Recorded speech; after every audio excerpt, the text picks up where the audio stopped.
All right, here we go. Overdrive off and running. TSN 1050 on the TSN app. Your home smart speaker up on TSN 4. Bryan Hayes, Frankie, Corrado, Jonas, Siegel of The Athletic. No O-Dog today. The O-Dog was thinking about popping on. Maybe he'll pop on spontaneously later this afternoon. Who knows? Yesterday, he came on for an hour and a half out of nowhere because he's off. He's prepping for the World Juniors.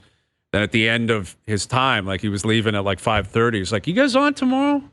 What time you guys on tomorrow? Yeah, your show will be on tomorrow at 4 o'clock. It's Thursday at 4. We'll be here. Monday to Friday, last time I checked. We'll be here. Don't you think now when he's back on, he should just get some stints away? You know what I mean? Like maybe halfway through a show he's working, he should just get to go home.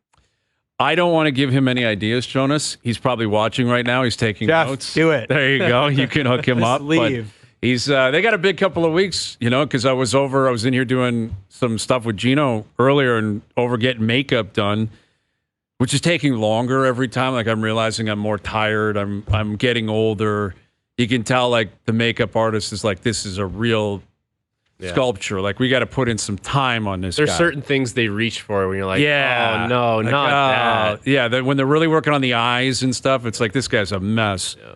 And I was speaking with Jasmine over there, and she was saying that she's working the World Juniors, and there's going to be women's hockey, and there's a lot of different stuff going on, and a lot of excitement in the air because the World Juniors right around the corner, right? Like we're less than a week away from that. You got the Leafs in action tonight. You've got the Thursday nighter, Week 16 in the NFL. Luke Wilson will be in studio in an hour. Al's brother, my understanding, will make an appearance. Is it your pick?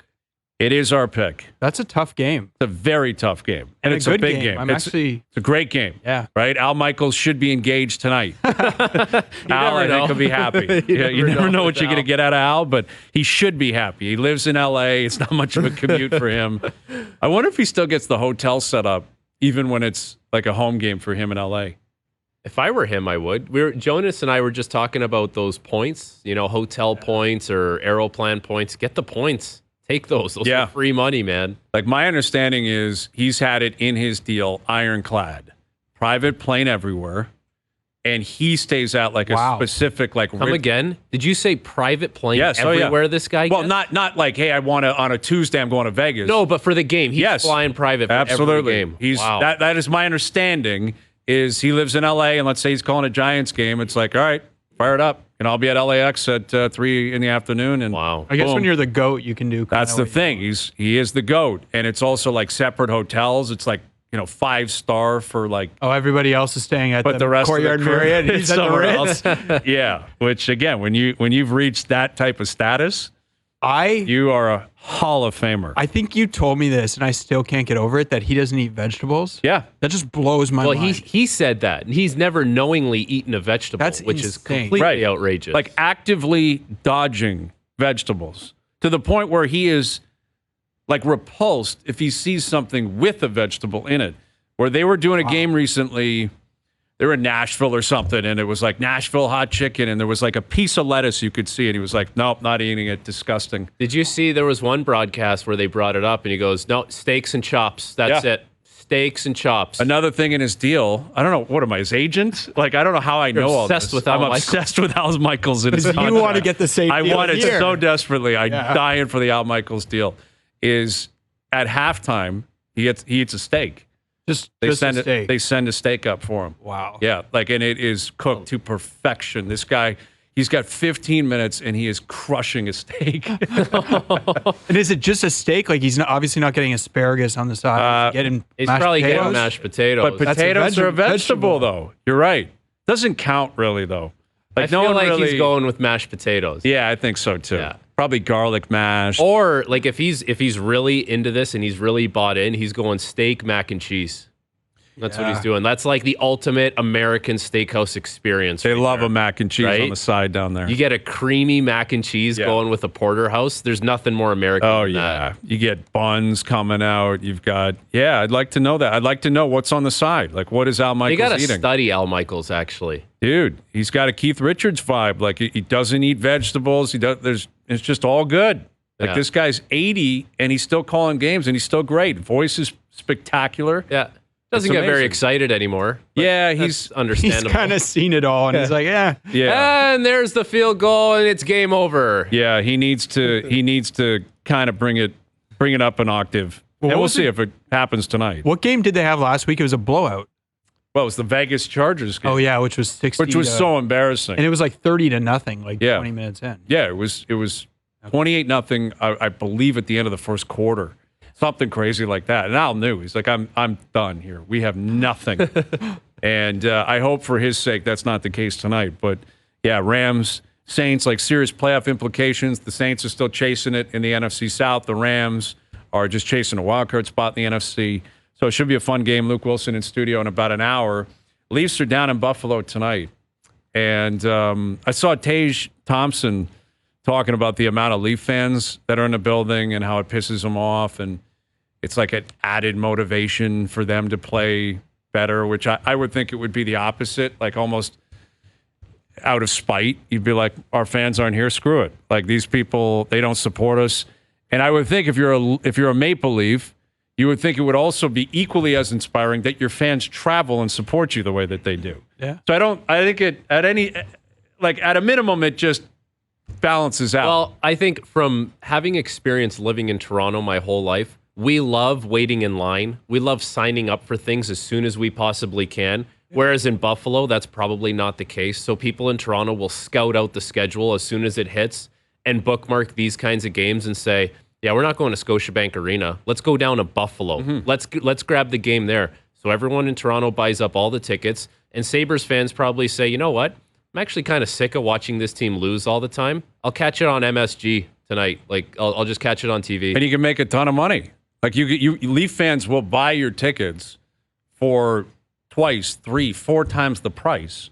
So if you're a Sabre fan, let's say the Leafs come down twice, and you sell them for 3 times the price, you're going to get 6 games for the price of 2. Now, if Buffalo... Like, it just economically makes sense, and the Sabres stink anyway. Like, if Buffalo was first in the division and the Leafs were second and the Leafs are coming into town, people are keeping those tickets. Like, that's a game you want to go to, but Buffalo's... It's getting ugly there. It's really... I feel for Sabre fans. Like when was the last time they made the playoffs? Is it like 2006 or 9? It's 12 years. It's the longest drought in the NHL, and it's one of the longest droughts in pro sports. Yeah. I think the Jets, like the New York Jets, they might hold the record. Still holding it. They're keeping it safe. I think they might hold the record for like playoff, like missing the playoffs. Certainly, like winning in the playoffs. Although it's different because it's a one-off. It would have been like Mark Sanchez days, right? Yeah, they made it to the AFC Championship at that point. That was Rex, and that wasn't that long ago. That was 10, 12 years ago. Yeah. Imagine how demoralizing it would be being a Sabres fan, thinking every couple years you hit this cycle of, oh, we got these young guys. They're really going to help us now. This is the year we turn the corner. Those young guys don't help you turn the corner, and you're like, wait, we're back in the rebuild, but we never actually left the rebuild, and we're in another one again. And now, like, this was the year where it was going to be Buffalo and Ottawa and maybe Detroit, and they were all going to take a step. Detroit's struggling. They lost again last night. Yeah, Patrick Kane's got to get out of there. It's getting ugly. Demand a trade. He's been there for 8 games. Yeah, he might actually like go to Detroit and then now get traded to a contender after that. Like, he's got to get out of there. This could have been just a PTO for him. But like Ottawa, same deal. Now Buffalo, it's like you guys. You keep saying you're you're out of the rebuild. You're in the rebuild. I don't know, man. It would be tough to be cheering for a team. Well, and to add insult to injury, you've got Ryan O'Reilly left, wins the Stanley Cup. Jack Eichel leaves, wins the Stanley Cup. Sam Reinhart's out, goes to a Cup final, is going to have like 50 goals this year. So, Robin Lehner leaves and is was he a part Vezina of guy? Like he was a Vezina guy. He was afterwards. When he went to Vegas, he certainly was. Was it with the Islanders? I think he went to the Islanders. Yeah, I guess and you're right. He was nominated for the Vezina. I don't know if he won. And there was a guy. Remember, they traded a first-round pick for him. I remember that. And that Linus was when Ullmark goes to Boston. Right. Did he win the Vezina last year? Ullmark? Yeah. Yes, he did. He won the Ran Vezina away with it. last I think year. it was unanimous. Yes. Yeah. Even Ristolainen's down in Philly being like, man, Torts, thank you. Like, I'm actually a player now. I can play. I wish I had Torts when I was 18. Really, but he was in Buffalo. My career. Like, that is really what the Sabres have become. Like, it's a culture issue.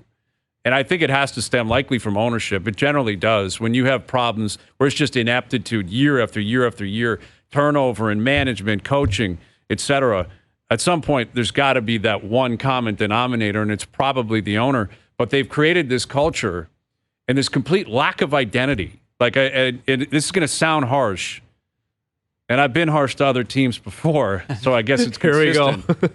But it's like they're not even in the league in a way. Yeah. Like they're just there. Like Buffalo is just not a team that the average fan outside of the Buffalo market is ever paying attention to.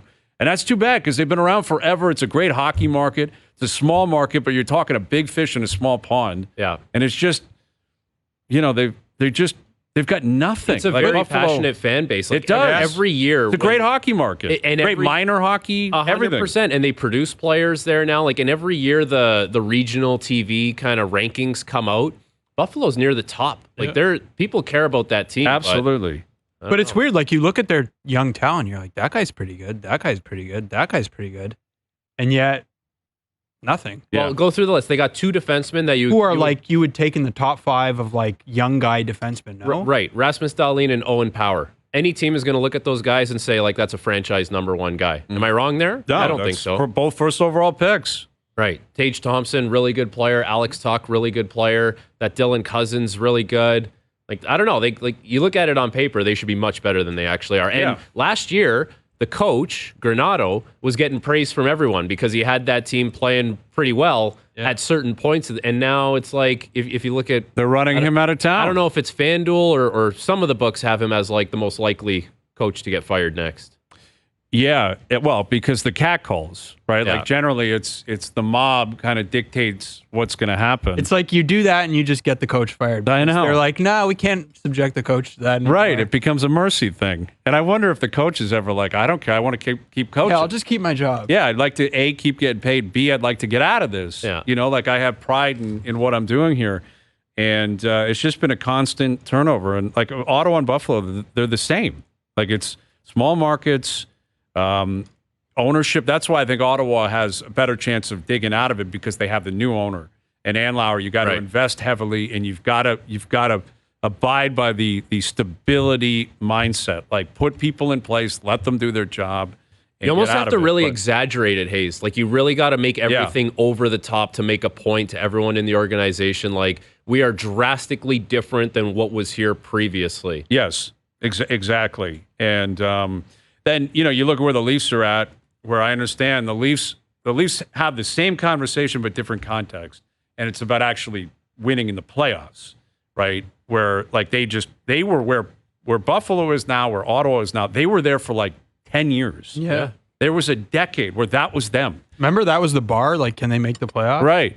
And now it's like, who cares about making the playoffs? Right, which is a shift and a positive one. Yeah. But now it's like, all right, now you gotta move the bar further, and we're into year 8 of the Matthews-Marner era, and we'll see if that's going to happen this year. Yeah, and it also speaks to like the turnaround here wasn't just like it doesn't happen. Like you look in Ottawa, you look in Buffalo, you have a lot of good young players.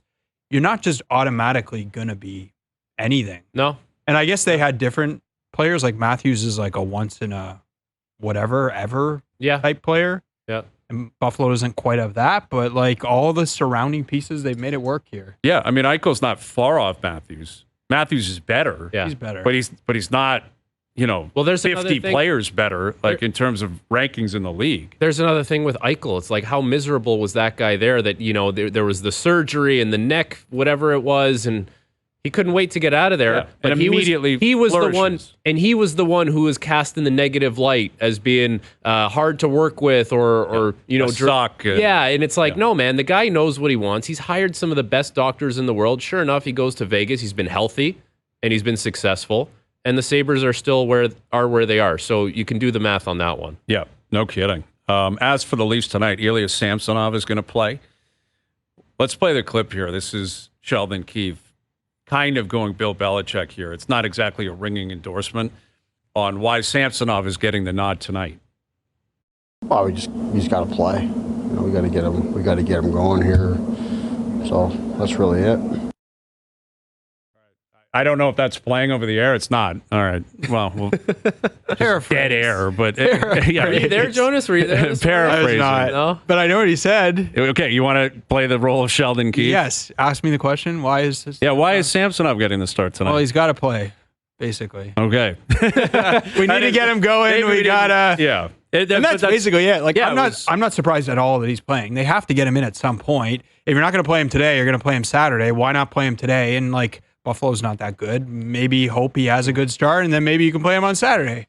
Well, I guess that's possible. Like, if he gets hot, maybe you just continue to ride him. I do fear that they are risking playing down to their competition again, which they have a history of doing. Like creating a bit of a... Well, just put Samsonov in because it's Buffalo. And it's like, all right, I don't think that's watch what it is, but... It can't be that far off of we always just got it. Why does he have to play? Because they're going to need him. Like Martin Jones isn't going to play for a month straight. Okay, but you got a Christmas break coming up anyway. Yeah, but like you're going to play him Tuesday, Thursday, Saturday? Sure. Why not? Okay. Yeah, I guess he used to play like 70 games in San Jose. He's played over 400 games in the league. He's like, so what? He's not a fossil. You want him to get hurt? So now it's about bubble wrapping Martin Jones? That doesn't make any sense. Okay. Samsonov could get hurt tonight. Samsonov could get pulled, and then you got to put Jones in. Yeah, it's true. I would be playing Jones tonight. I don't buy he's got to play. But then, like, the problem with that is then let's say you play Jones. Jones plays well, and you're like, I guess we're going to play him on Saturday. Absolutely. Then it's like 3 weeks since Samsonov hasn't played. So what? This is where it's not House League. It's the National Hockey League. I get that. This is where I'd be coming from with it.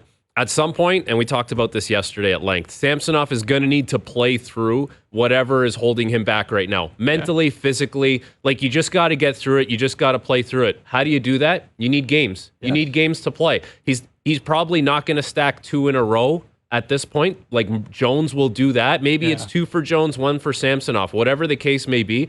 But he still needs to get starts if he's going to play his way through it. You can only practice so well. Remember Sheldon Keefe, was it yesterday or a couple days ago? He's like, Samsonov had a really good practice. Great. A lot of guys have really good practices. You know what that means sometimes in a game? Nothing, because it's different. There's 20,000 people in the stands. There's pressure on you. There's people relying on you. You have to do it in the game. It cannot be just, you had a good practice, you had a good goalie session, it's all figured out now. You have to do it in the game for a long stretch.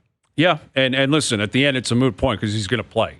And he's starting tonight, and they'll just have their fingers crossed and hope he doesn't play like he's played. Which really is a testament to what he's done early in the season, that he's in a scenario where he's playing against Buffalo. He's rested. There's no travel here, and there's like a concern that this guy might blow up. And they might, this, again, is an example of them having opportunities, the team, to prove you've learned lessons, you're different, because this Buffalo team is very wounded, very vulnerable. You step into that rink tonight, smack them early, put 2 or 3 on the board. There's no excuse for you not winning 4-1. They never play well. I understand that for a reason. But they never play well against bad teams. Yeah, that's true. Chicago, Columbus, they've lost to Buffalo. They've lost to Ottawa. The worst teams in the league, they find a way to make it difficult on themselves. They do it all the time, and they've done it this year. And they've got a soft schedule here. Like, you're going into a break with teams that you're better than, and you're coming out of it against Ottawa and other teams that you can compete. But they're going on the road in early January, right? Like, LA's waiting for them. There's teams waiting for them on the road. It's going to get more difficult as it goes, but it's a real opportunity for them to support Samsonov, play sound tonight, don't cheat on pucks, put a couple on the board, and just put people to sleep. It was like that. That would be ideal tonight. Am I bracing for that? Not necessarily. Exactly. The Nashville game. It's a great example where Wall was hurt, and Samsonov's going in, and he doesn't have it, so there's a little bit of awareness with everyone involved. We need to play a little tighter here defensively, and we'll be patient and wait for our chances, and we're not going to try and blow this game open. And eventually you win the game 4-0 because you played, quote-unquote, the right way, as the hockey guys would tell you. Mm-hmm. But that's going to have to be the recipe again tonight because, what you saw against the Blue Jackets, this guy's struggling. Like, it's mental, 100%. The physical capabilities are there for him, but between the ears, he's in a dark place, and he hasn't been able. This is the crazy thing. He's had so many chances this year to break through and kind of come out the other side, and he hasn't been able to do it. And here we are. It's late December now, and he still hasn't been able to. Yep, we're waiting for it. Ilya Samsonov tonight. Raptors coming off a loss that, I still can't understand the line. We were talking about the spread yesterday. One point, it was like Raptors were only a 3.5-point dog. They were never beating Denver last night, never covering that number. Sorry, they're not a good basketball team. It's not about evaluation. It's not about a poor mix. Like, what do they have in common with the other bad hockey teams we were just talking about? Man, that's a good player. Like Scotty Barnes, like Pascal. They're not a good team. Yeah. They're not structured. Their coach is starting to do some really wacky stuff that has got people starting to turn on him, and the evaluation of the coach, and he's barely into his tenure here, his rotation, his reliance on Schroeder. Last night he tried to challenge a jump ball. You can't do it. That was crazy. That's just not a good scene for Darko. And now they got to restart on the 3 games to get to the dinner, right? Which, again, the fact that he made that public just allows people to goof on it. That's now every time they lose, they're like, man, you're not going to get that free dinner from Darko. No. It's just it's a bad vibe around the Raptors at no point in that game did you ever feel like they actually had a chance to come back. Not with Jokic playing the way he plays, and Murray. Like that Denver team is legit, clearly. All right, we got a big one today. Ray Ferraro is coming up. Ray will join us to look ahead to the Leaf game tonight, among many other things throughout the NHL. So we got Ray coming up. We got Luke Wilson in about 40 minutes. Hazenbrough on the clock tonight. John Gibbons in a couple of hours as well. Gibby's working with the Mets now, so we'll catch up with Gibby for the first time in a long time. We're looking forward to that. Overdrive continues. TSN 1050 and on TSN 4. Overdrive continues, brought to you by FanDuel, bringing you everything from the opening line of the final score. Luke Wilson in studio at 5. Rams Saints tonight, Thursday Night Football. Hazenbrough on the clock. Big swing game tonight, big swing week. We're making a lot of picks. You guys on the same page?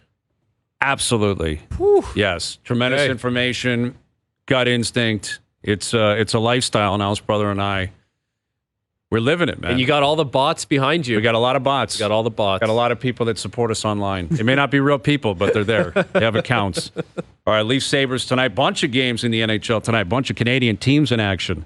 Here's our buddy Ray Ferraro from ESPN. What's happening, Ray? I'm driving to the game in Jersey. Oh, Oilers. Nice. And the Devils. Nice. Yeah, I saw that McDavid's making his kind of run through New York. Is that creating buzz down there or what? It's actually pretty cool to see how many, like the other night on the island, how many Edmonton jerseys were there. Of course, they're all 97, right? Like it's amazing. I'm sure tonight will be the same thing in the Garden on a Friday night. Tomorrow there'll be a buzz to that for sure. The Rangers are playing great, and McDavid will be there. So, for sure, it matters when you don't get to see somebody very much. It really, there's really a spark to it. Yeah, I saw an ESPN promo of it, actually. It was really cool the way they did it. It was like an animation of McDavid kind of rolling through the greater New York area. And like you've been there with ESPN now. What's that? Yeah, right. They had him on the bus. And he was going through the subway. Yeah, it was a pretty cool thing. It was really cool. And, I mean, up here, you don't have to sell McDavid. Like up here, we're talking about guys on the fourth line, and it's selling. But, since you've been at ESPN, what they've always done well, I think, is like they hammer star power. And I think it's been lacking in the NHL for a long time. We've had these conversations, Ray. Do you sense, with ESPN, a lot of it is, hey, you got to pump this guy's tires, man. He's in New York. You got to get McDavid out there. It is, and it should be. I mean, for years, it's always been teams over players. Even when Gretz was playing, it was, here come the Kings with Wayne Gretzky, and no, here comes Wayne Gretzky and the Kings. Right. Right? Like it's always been team over players, and there was a time when the strategy was that if you keep individual marketing to a minimum, you keep salaries to a minimum, right? You can put almost like an artificial cap on it. And now the whole sports world is driven by individuals. Back when I was, watching the NBA all the time, it was Lakers Celtics. Mm-hmm. It didn't really matter who was playing. It was Lakers Celtics. Then the Pistons got into it, and it didn't matter so much about the players. It was the teams. Now it's changed, and it has changed from Magic to Bird to, it's McDavid, it's Matthews. When ESPN puts their scheduling out the first year, the Canadian teams are, are an afterthought. Now, Toronto and Edmonton are not, and it's because of Matthews and McDavid. Do you still have faith the Oilers will dig out of this and be a cup contender? Man, I can I go back 4 games? I did when they had won 8 in a row. I'm Right. like, oh yeah, here they come, and like I think they're well. First of all, they should be better than they are. There are 2 things I think really hold them back. Number one is super obvious, and that's their goaltending. You don't have to have the best goalies, but you can't have the worst. And I'm doing the game tonight, and it's the Oilers are 31st in save percentage. The Devils are 30th, and these are supposed to be 2 really good teams, and they get a whole shot in them by their goaltending a lot of nights. 32nd team is Carolina, another good team. Like you don't need to have Vasilevsky in net, but you can't have an 870 save percentage either. So that's the first thing with the Oilers is their goaltending. Can they get another guy? Can they fix it? Can Stu Skinner find a little bit of the consistency that he played with last year? That's the first thing. The second thing is, as much as people look at their defense guy, they're short up front. They had Connor Brown playing with Leon Draisaitl on their second line for much of the year. Once he came back, and Frankie, he's got 1 assist more than you this year. Like that's it. He's got no goals, and so he's a healthy scratch tonight. And so you're playing with at least 1 top 6 forward short. Then Ryan McLeod's got 2 goals this year. He's their third line center. One of them's in the empty net. So he scored on a goalie once. Warren Fogle plays in their top 9. He's got 1 goal in 23 games. Evander Kane's 1 goal in 8. Their middle 6 is kind of a mess. But it's one thing to say, yeah, it's a mess. Now go fix it. Well, how do you do that? Good you luck. don't have any cap room. Yeah, you got no cap room. Like no teams really do. You don't have a whole bunch of second-round picks you could trade. They could trade Broberg. I've read a couple of things that make sense. They could attach Broberg to Campbell's contract. And if you can find a team that's really interested in Broberg and would probably buy out Campbell at the end of the year, then they pick up $4 million in cap space. Well, now you can do some damage. They've got a first-round pick they can trade. I still think they're going to be a playoff team. They got games in hand on all those wild card teams they're chasing. I think, and if you get the boat straightened out and make it, geez, it'd be kind of scary to play, wouldn't they? Mm-hmm. Ray, what would you be thinking if you're in charge of the Leafs deployment situation with the goaltenders, where you have one goalie who's done a good job here in Martin Jones, who seems to give your team a chance to win, and Ilya Samsonov, when he's in the net, seems to give your team a chance to lose. Now, Samsonov is going to go tonight in Buffalo, and Sheldon Keefe basically just said, well, he's got to play, so he's got to have the net. How would you be handling that situation? Probably close to a rotation. I've known Jonesy a long time. He's from North Vancouver. He's got a hell of a golf swing, by the way. won the club championship a couple of years ago. And he's, the calmness you see in him, he's like that all the time. So one thing though, last year he won, I think, 25 games. 27. 27, okay, in Seattle with a sub 900 save percentage. And so playing multiple games in a row probably isn't going to work, but you could probably get into a rotational type thing until Wall gets back, and you hope that he's able to pick up where he left out. It looks like he's their best chance, right? Yeah. And with Samsonov and Jones, you're looking at 2 guys that you hope can give you adequate goaltending. Again, you don't need the best, but you can't have the worst. And they're both capable, I believe, of giving mid-range goaltending. So, Ray, Matthews is on pace for, I think, 72 goals, if my math is correct. And the list of players who have scored 72 goals is you could guess them and name them on your one hand. Do you still take it for granted, how much he scores and how often he scores? Or is it still, to you, an amazing thing how often he can just score 2 goals in a game. You know what? I've not thought of it like that, Jonas, but I would say I probably take it for granted. Like, the other night he gets a couple of goals, and I'm looking at the box score because I'm doing a game the same night. I'm like, oh yeah, he got 2 goals. Yeah, right. Like he's playing a bantam game, and there's very few guys in the game. Like Ovi in his heyday was like that. I would say David Pastrnak is like that now. Mm-hmm. Like, are you guys ever surprised when he scores? No. Like, never. You're like, oh yeah, Pasta got another one. I'm like, oh yeah, Matthews got 1, he got 2. When he goes 3 games without a goal, it's like, that's when I kind of notice. I'm like, wow, it's quite a dry spell.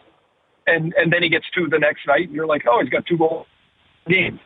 Like, the ability that those guys have, the very best players, to consistently score should not be taken for granted, yet I think it kind of gets, for me anyway, it just becomes the norm, not something as special as it is.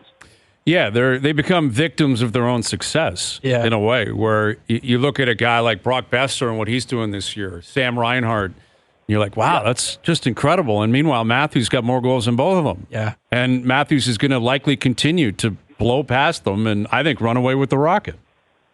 Well, what makes you think or what makes anyone think? Why all of a sudden? No, there's no reason to. The way he's been consistently doing this since the first game we saw him play in the NHL. And Hayes, and Ray, and Frankie, what stands out for me is like I look at some other guys and like how difficult it is for them to score, and I'm like, this guy's just putting up 2, 2, 2, 3, 2, and some other guys are just like stuck on 5. Well, look at Ovechkin right now. This is a testament to the greatness of Ovi. He's gone 14 straight games, and people are like falling in the streets. They're like, I don't know how to handle this. Like, what are we supposed? Like, you're pitying this guy. 14 games in a row without a goal, and it's like people every day here at TSN we're talking about what's wrong with Ovi. What's going on with Ovi? Is he done? Is he cooked? We love that one in the newsroom right now, don't we? Yes, it's a big topic. You get the 6 p.m. Sports Center call at around noon, and the odds on FanDuel are probably minus 6,000 that you're getting the will Ovi catch Gretzky conversation today. Yeah, and well, since he's got the same number of goals as yesterday, it's the same answer. Exactly. Whatever your answer is, right? Like I've done a couple of his games live this year, and I'm telling you guys, it is noteworthy that like he does not move like he used to move, like even just a year ago, and it's not straight out speed; it's agility. Like if the puck's a couple of feet from him, it goes past him. Change direction is, it's not like he's ever been, like a Marner change of direction guy, but it's noticeable that he can't. He doesn't get his timing, like getting close to the net. He's just a little bit off. And man, I was 36 and a half and I got 77 points. And I had a great year. Had a super training summer the next year. After that year, came back to camp and it felt like I had a fridge on my back. I was like, "What the hell happened?" It was brutal, and I'm like, and at the time I got 394 goals, and I'm like, God, I remember thinking, I hope I get 6 this year, and I got it in December. It was brutal. Like sometimes it just hits somebody like a ton of bricks. And then you look at Sid and he's flying around like he's. That's what hurts Ovi. Yeah, but then Ray and you look at Malkin and you're like, right, that looks more like Ovechkin. But he wasn't right. Like Malkin's an all-time great, clearly. And you're right, Malkin, you can see it too. You're like something's off. Where last year he had a great year. He played every game. He's been healthy this 38. year. But Sid's doing it. LeBron's doing it. Brady played till he was 45, and it's. You get old fast, man. Like you see it. Remember everyone's different. Peyton Manning just all of a sudden couldn't throw. And that could be it. Like Ovi's Peyton. He may be Peyton, which is scary, Ray, because like the pursuit of Gretzky, it's been alive here for a while. Since he caught Howe and passed Howe, it really became alive. But it would be really disappointing if we're not at least close to it in the next couple of years, right? Okay, but so what do you do now all of a sudden what if he gets like I don't know, 13 goals this year. You're like, oh my God, he's 2 years away. Mm-hmm. Like, how long?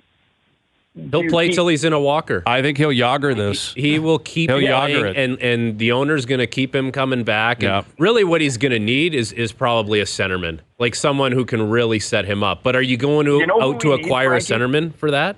You know who the type of centerman he needs is a guy like Matthew Barzal. Like, he needs somebody to take the puck from one end of the ice, work his way around, that doesn't want to shoot very much. Mm-hmm. You know, because Barzal, I think, has got a career-high 22 goals, and he's a terrific passer. And you need somebody to be able to transport the puck.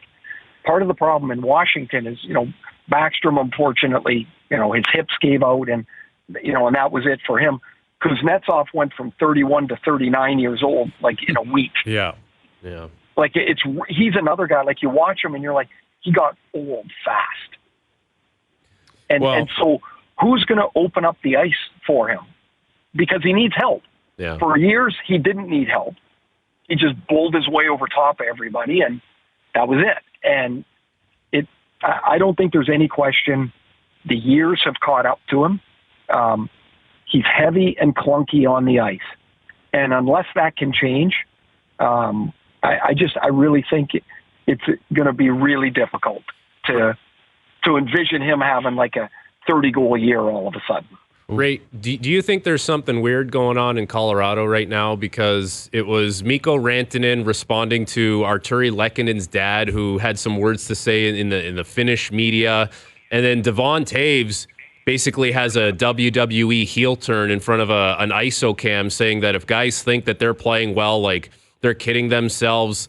I don't know. It seems like it's weird times in Colorado, because that's extremely abnormal. Well, the Rantanen thing, I don't put too much stock in, because they all know each other, and I think Rantanen's dad said something on the radio back home, and Rantanen took the chance on the father's trip to make sure that he heard. Right? Like, I think that was a pretty solid move, actually. Yeah. And Lekkonen's probably like, okay, Dad, how about zipping it? Right. Right? I got to go in here every day. Just zip it. Talk about somebody else. The Devon Toews thing's really interesting to me. I've got to know him a little bit over the last few years. Phenomenal person. Like, phenomenal. Does not say a lot. Like, is not a controversial, outspoken person. And so when he says that, it carries, for me, great weight. And what it carries is the thought of they've really had to turn the roster over. Like, there's a bunch of guys, new guys, that are in. And I think that point is, hey, wait a minute. We got guys from all over the place that are coming in here. They think they're doing fine. They're not. This is not our standard. And it very easily could be guys that have been there too. But it's not hard to look at the roster and go, geez, is Ross Colton doing enough?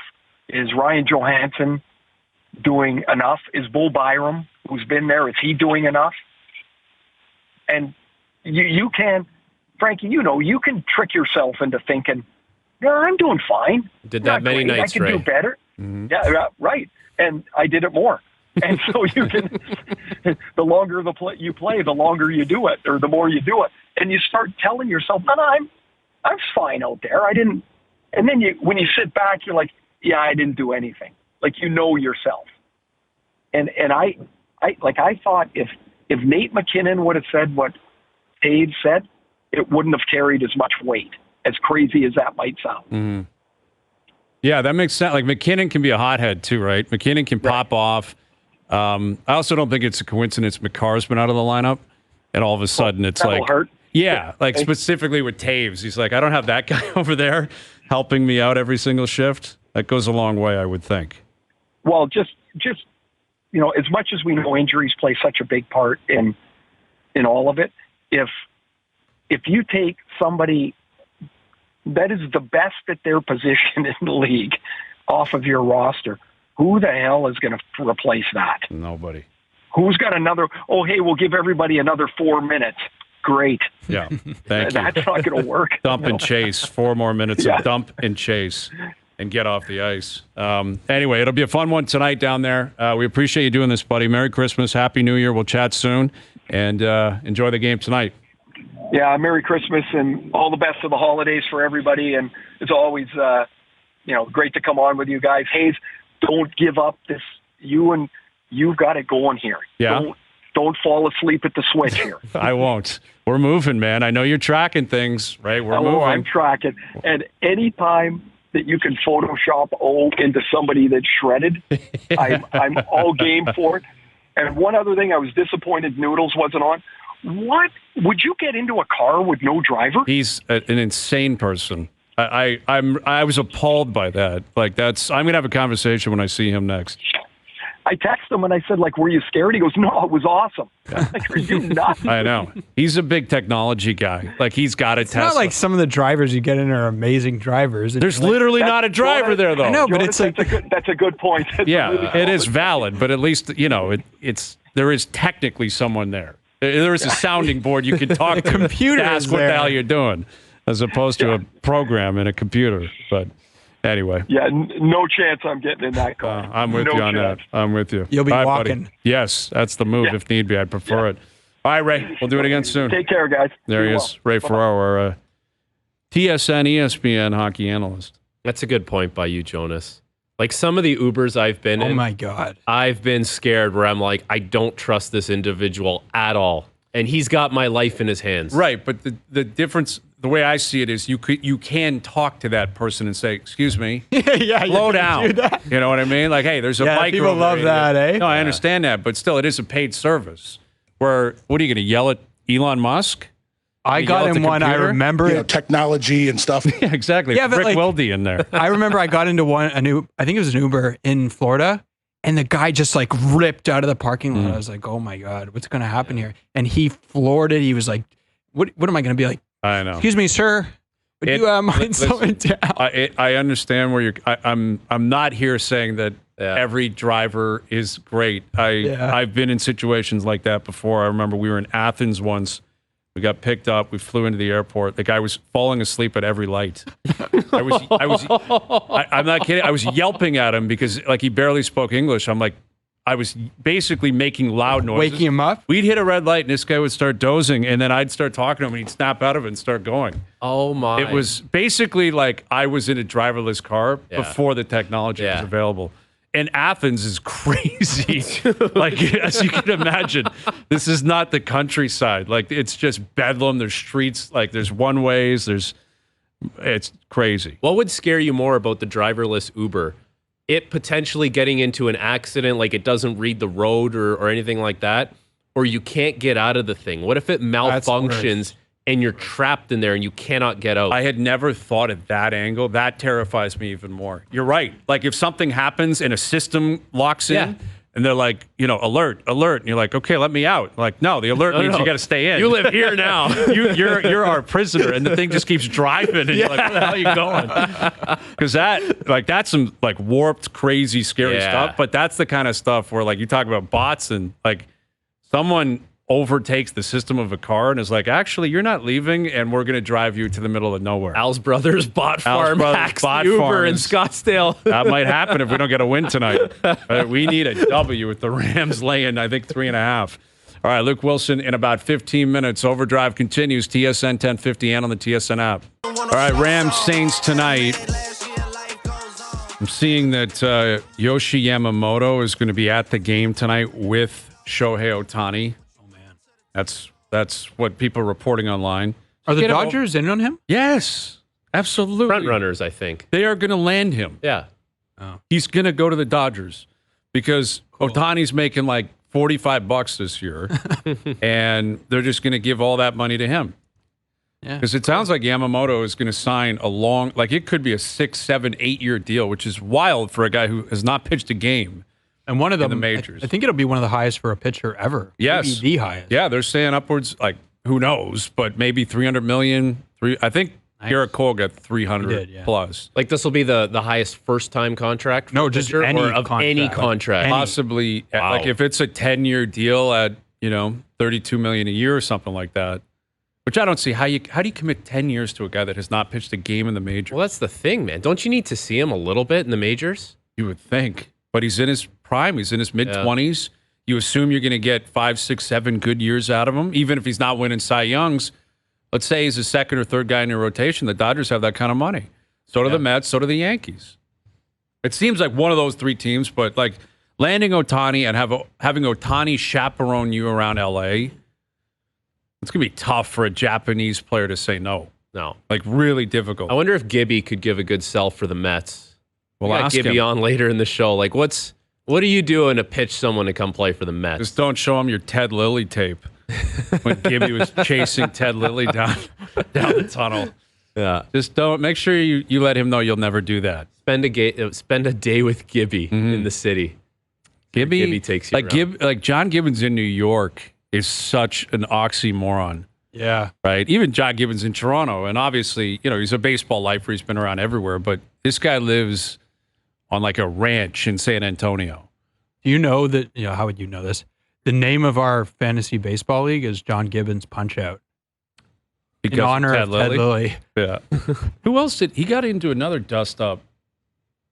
Yeah. Who was it? The third baseman they brought in? It wasn't Troy Gloss. No. It wasn't Donaldson. I can see him right now, and it was Scott Rowland. No, it wasn't Rowland. It wasn't Rowland. Brett Laurie? No, it wasn't. I'll look it up. Just naming. He was in Boston, I think. Anyway, well, he got into a dust-up with him too. The redhead? No, he never played. No, I'll look it up. I'll tell you the next hour. You guys may not remember. Someone's going to but tweet it in, guaranteed. No, it wasn't Corey Koski. It's you guys are naming everyone else. It was not Corey Koski. I'm looking at him right now. Tony Batista. Yeah, it was not. All right. Anyway, moving on. Next hour, Luke Wilson in studio. The pick will be in as well. Rams Saints tonight. Overdrive continues. TSN 1050 and on the TSN app.